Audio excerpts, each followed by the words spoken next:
Baik, sedikit lagi seputar bulan Sya'ban ini. Ya,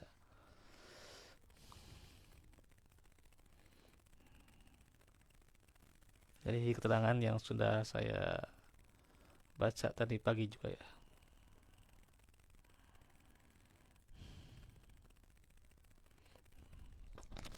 bahwasanya senantiasa kita masih punya kesempatan ya untuk terus ya menggunakan waktu-waktu ini dengan berbagai amal ketaatan dan termasuk perkara yang dicintai dan diridhoi oleh Allah ya. Karenanya senantiasa ya sunnah-sunnah itu ya, termasuk dalam sholatnya ya, yang tatawu ya, di antaranya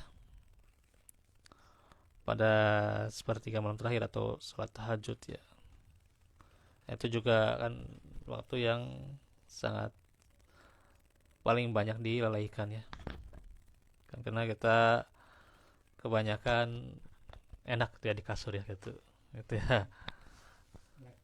Ya beda kalau orang yang rindu kasur ya, orang yang rindu kasur berarti jarang jarang di kasur ya, bisa jadi dia tiduran di sejadah atau di tidurannya di samak ya.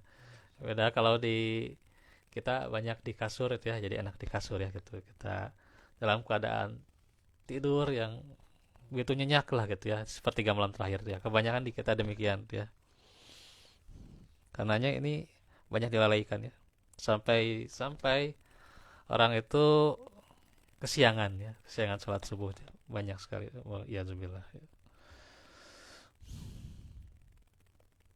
Dilalaikan ini ya waktu sepertiga malam terakhir, diantaranya untuk sholat dan berzikir mengingat Allah ya. An-Nabi SAW bahwa Nabi bersabda ya, qala aqrabu ma yakunur rabbu minal abdi fi jawfil laili al akhiri fa in istata'ta an takuna mimman yadhkurullah yadhkurullah ya fi tilkas saati fakun. Waktu terdekat antara Rob kepada hambanya adalah di sholat malam, di sepertiga malam terakhir ya. Karena itu ya, di waktu sholat malam di bagian akhirnya maksudnya kan gitu ya, di bagian akhirnya yaitu sepertiga malam terakhir ya gitu. Di penjelasannya fi jawfil lail ya al akhiri ya, artinya di bagian akhirnya, itu sepertiga malam terakhir ya. Karena itu jika kau mampu untuk menjadi orang yang berzikir kepada Allah di waktu tersebut, maka kerjakanlah.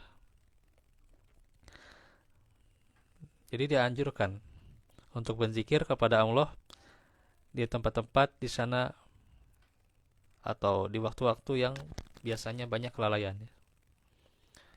Keberpalingan dan sedikitnya orang yang berzikir ya. Nah, diantaranya orang yang ya sedikitnya berzikir itu di mana? Di pasar ya, Pak. Orang di pasar itu ya sedikit diantaranya ya. Karena ya, karena orang di mana di pasar itu kan diterangkan dalam hadis itu seburuk-buruknya tempat pasar itu ya. Karena emang lalai dari zikir ya. Iya. Iya, ada yang curang dan sebagainya itu ya di pasar-pasar tuh ya.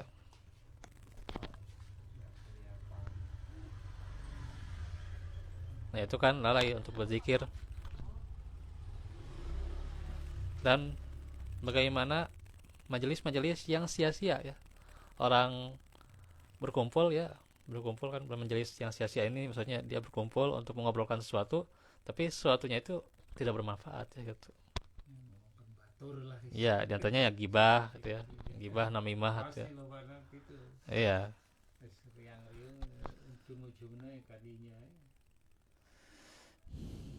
Nah itu. Atau juga kadang habis waktu bahkan bergadang ya, bergadang demi ya mengobrolkan sesuatu yang tidak ada gunanya ya gitu. Dia mengobrolkan hal-hal yang tidak bermanfaat ya, sampai bergadang gitu ya gitu. Bahkan ada juga yang rela gitu ya, bergadang demi mempelajari ilmu yang tidak bermanfaat ya, mempelajari ilmu nujum atau mempelajari ilmu filsafat dan sebagainya itu ya, filsafat-filsafat yang itu menyimpang dari ajaran Islam ya, filsafat yang menyimpang dari ajaran Islam ya gitu. Dia bukan memikirkan ya tentang Islam, bukan memikirkan falsafah Islam, tapi filsafat yang ada memang dari siapa gitu ya, dari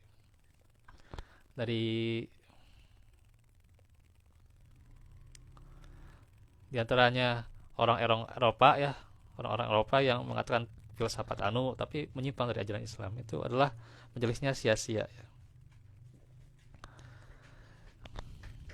Dan juga ada diantaranya juga beramal di waktu yang lalai, bahwa seorang muslim yang menghidupkan waktu-waktu yang dilalaikan manusia dengan amal ketaatan, maka hal ini lebih menyembunyikan amalannya ya. Nah, kita harus sembunyikan amalan kita ya gitu. Sebagaimana salafus salih itu ya, itu menyembunyikan amal sampai-sampai ketika ketahuan istrinya saja ya gitu.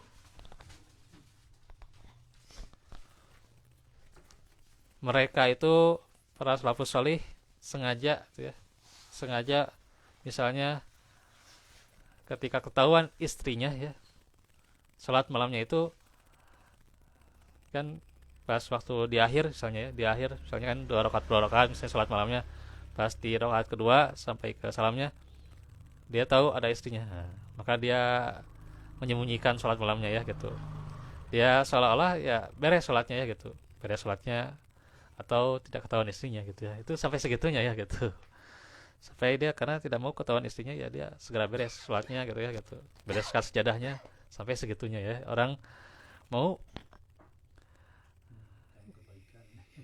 ya mau berdoaan dengan Allah gitu ya, berdoaan dengan Allah gitu. Nah itu.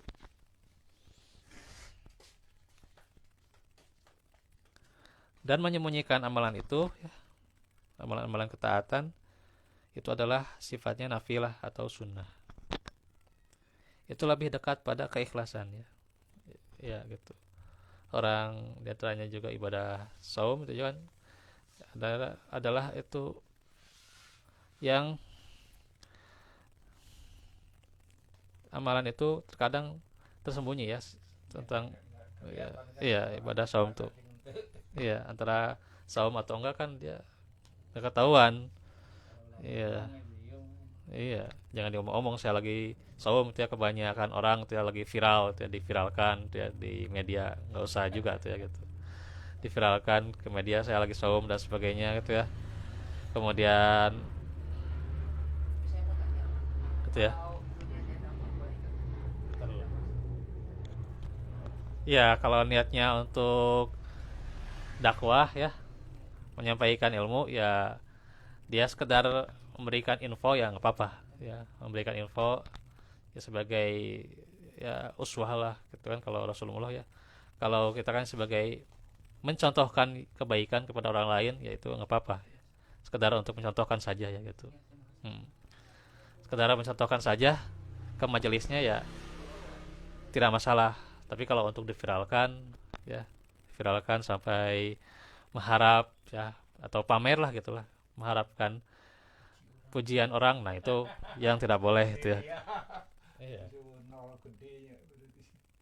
Ya, jadi tergantung niat, tergantung niat. Ya.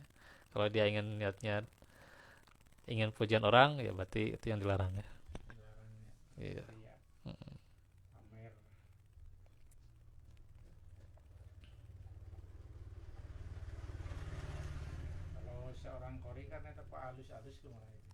Ya itu juga termasuk juga seorang kori juga. Kan itu diantaranya ketika di hari kiamat ya, yang Di antaranya awal-awal diadili di hari kiamat itu ya, yang disidang di hari kiamat, di antaranya orang yang bagus bacaan Qur'annya, gitu ya. Yang para penghafal Quran lah, para penghafal Quran, orang yang mengajarkan ilmu ya itu. Nah, di antaranya itu ya orang yang paling diadili ya. Jadi berat Pak, orang jadi dai itu ya, orang jadi ustadz itu berat Pak, orang yang paling diadili nanti di hari kiamat. Paling awal lah, paling awal gitu. Iya, diadili, dihisap ya, paling di awal itu dihisap dia. Paling awal dihisap orang yang qori, orang yang menghafal Quran, orang yang mengajarkan ilmu itu berat ya, makanya gitu ya. Karenanya kembali kalau dia niatnya untuk pamer ya, ya untuk dinilai oh ini bacaannya bagus ya, bacaannya merdu gitu ya, enak di hati ya itu ya gitu. Maka ya itu ya dia akan diseret ke neraka tuh, waliyazubillah. Iya, Allah firman kan terhadap apa yang dia sampaikan ketika dihisap itu ya gitu. Katanya saya ikhlas kepada engkau ya, apa atau mengharap ridho engkau ya gitu. Maka Allah firman padanya kadzabta ya. Engkau telah berdusta yaitu. Nah itu. Maka dia diseret ke neraka. Waliyazubillah ya. Di dalam hatinya itu orang pamer gitu kan. Iya gitu. Tapi orang lain Iya. seolah-olah ditutupan bus kitanya. Ya demikian. Supaya dipuji, supaya Hmm. di awal-awal itu. Nah, karena itu ya, kalau orang menyembunyikan amal ya, itu diantaranya bisa selamat dari ria ya. Karena apalagi zaman sekarang ya, sulit sekali ya bagi orang ya untuk selamat dari ria ya. Ya, dari sodakoh yang sebut-sebutnya. Kadang-kadang Iya. mah Hmm. saya nuk itu dulu di Jawa di Maos itu akan jembara terbuka gitu lah. Nyawa ayah dengan tekan di Arapin pantau beas sumpit. Ya, makanya harus hati-hati dari ria itu ya.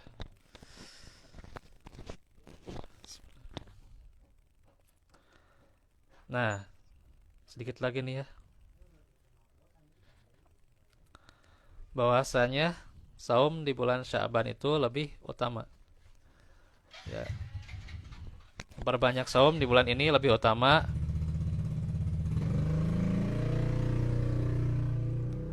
daripada saum di bulan-bulan haram, atau di bulan-bulan haram diantaranya kan ada yang Muharram ya, Muharram, kemudian juga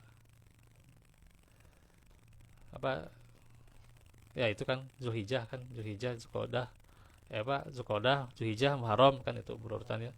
Terus di bulan apa Rajab tuh ya gitu, yang bulan-bulan haram tuh ya gitu, Zulqa'dah, Zulhijjah, Muharram dan Rajab tuh ya gitu. Tapi ada yang lebih utama lagi yaitu di bulan Sya'ban ya. Iya. Ada yang merawat bulan surah kegiatan itu makan buah ya, puasa tapi itu sahur pakai sangu pakai sambal kue gitu. Nah, karena bulan Sya'ban dengan bulan Ramadan itu ya kedudukannya ya seperti sholat sunnah rawatib dengan sholat fardu ya. Sehingga sholat sunnah rawatib itu memiliki keutamaan yang menyatu dengan ibadah fardu, yaitu kan sholat rawatib ya. Berarti itu juga Ramadan juga rawatibnya itu adalah diantaranya sebelumnya bulan Sya'ban. Nah itu rawatibnya ya itu.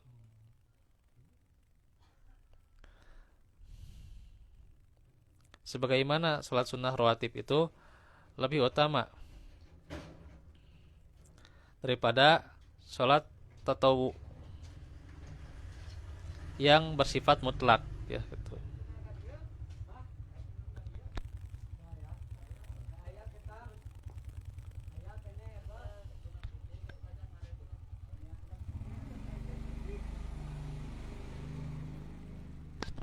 Sholat rawatib itu lebih utama daripada diantaranya kalau sholat yang bersifat mutlak ya, atau diantaranya juga sholat tahiyatul masjid atau sholat syukur wudu ya itu kan. Nah maka yang lebih utama sholat rawatib ya gitu. Maka demikian juga saum yang mengiringi Ramadan ya, sebelumnya yaitu Syaban ya gitu. Dan sesudahnya berarti nanti Syawal ya gitu. Tentunya lebih utama daripada saum yang waktunya berjauhan dari Ramadan. Model sholat asar kan nggak ada qoblal, nggak ada badat tuh. Ya kalau ini Majidnya. ya kalau misalnya udah sholat apa udah adzan asar ya. Bismillah. Kereta deui nya. Karena sholat tahayul majid saya maka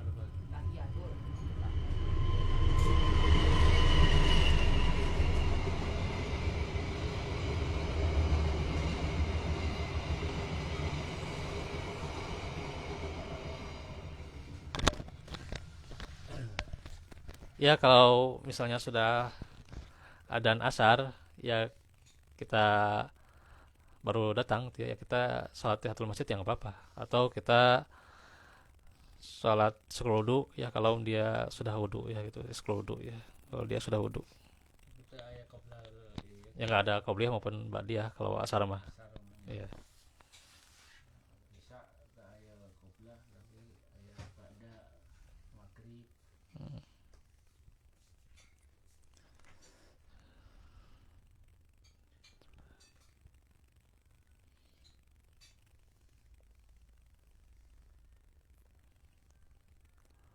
Nah kita ada beberapa halaman lagi nih ya, kagok gitu waktu dan materinya nih. Kalau tadi teh, nah adapun sabda Nabi, saum yang paling afdol setelah saum Ramadan adalah saum pada bulan-bulan Allah yang haram atau yang suci. Dan sholat yang paling utama adalah sholat fardu. Setelah sholat fardu ya, setelah sholat fardu adalah qiyamul lail. Maka hadis ini dipahami yang dimaksud itu adalah ibadah tatawu ya, yang sifatnya mutlak.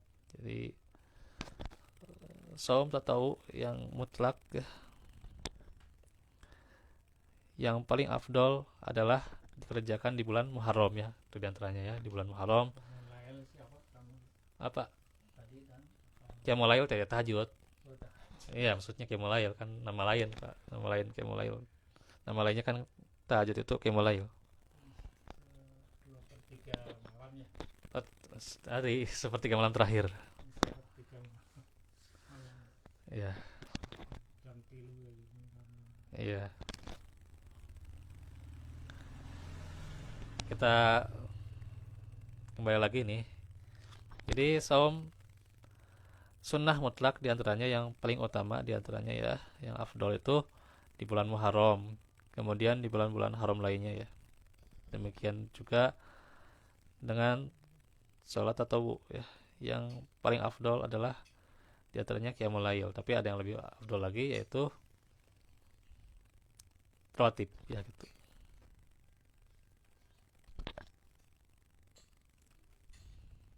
Nah, adapun saum sunnah Syaban itu ya, atau di bulan Syaban ya, saum-saum sunnah itu yang berbanyak saumnya di bulan Syaban itu mengikuti apa saum Ramadan, maka ia lebih memiliki keutamaan yang menyatu dengan bulan Ramadan, seperti juga saum 6 hari bulan Syawal kan itu. Maka ini lebih afdol daripada ibadah tatawu yang mutlak. Demikian juga yang paling afdol setelah sholat fardu dan sholat sunnah rawatib adalah qiyamul lail ya. Nah itu. Sholat sunnah rawatib yang dikerjakan sebelum atau qobliyah dan setelahnya atau ba'diyah sholat fardu adalah lebih afdol daripada qiyamul lail. Nah itu ya. karena dia bergandengan dengan sholat fardu.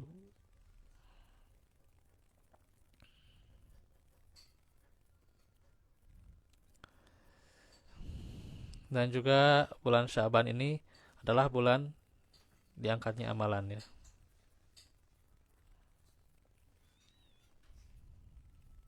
Yaitu amalan yang tahunan ya.